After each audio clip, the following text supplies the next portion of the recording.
অনিতা আজকে কি খাচ্ছি আমরা?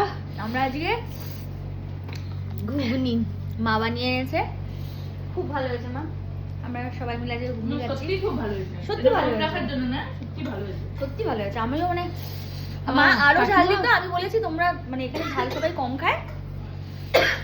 আমার জন্মদিনে এই ঘুগনিটা আমাদের বন্ধুদের স্পেশাল ছিল। এখানে কাকিমার হাতে রান্না আমরা রোজ খাই। নবনীতা কোনোদিন কি কি আনো? নবনীতা বলো। কুমড়ো দানার ভর্তা, তাই তো? হ্যাঁ, ওটা কি মাখনের মতন হয়েছিল। এবার নবনীতা আনবে এত এত, তুমি এত এত পাঠাবে, আর অমৃতা খাও, বাবলি খাও, বিয়াস খা, সবাইকে দিয়ে দিয়ে খাবে। ঘুগনিটা হেভি টেস্টি হয়েছে। ছোটবেলা থেকে পুরো ঝাল ঝাল। কাকিমা কত খাওয়াই, এক কৌটো পাঠিয়েছে। অনেক অনেক কম ঝাল দিয়েছে। এইটা কম ঝাল নবনীতা?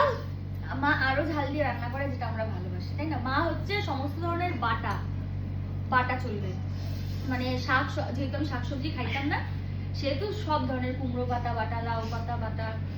কালকে কাকিমা কালকে খাইয়েছে নব আমাদের ধোকার ডালনা। কালকে ধোকার ডালনা করে দিয়েছিল। আমি ধোকার ডালনাটা আমার তো কাশি উঠে যাচ্ছে। মোচা বড় ও আজকে মোচার বড়া করে রসা করে দিয়েছিল। আসতে বাড়ি গেছিলে? তারপর মাঝে মাঝে ছানাটাকে ইসে করে ছানার বড়া বানায়। তুমি থাকলে নবনীতা একদম খেয়ে দিয়ে খুশি থাকে।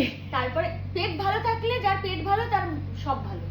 আর তোমার জন্য আমাদের খাওয়া হয়ে যায় কাকিমা এখানে, তুমি পাঠাও। খায় না গো। না গো কাকিমা সারাক্ষণ করে। অমৃতা খায়, আমার সঙ্গে একটু খায়। অমৃতাকে বলি, অমৃতা একমাত্র আছে যে আমার বান্ধবী। কিরে তোর দ্বারা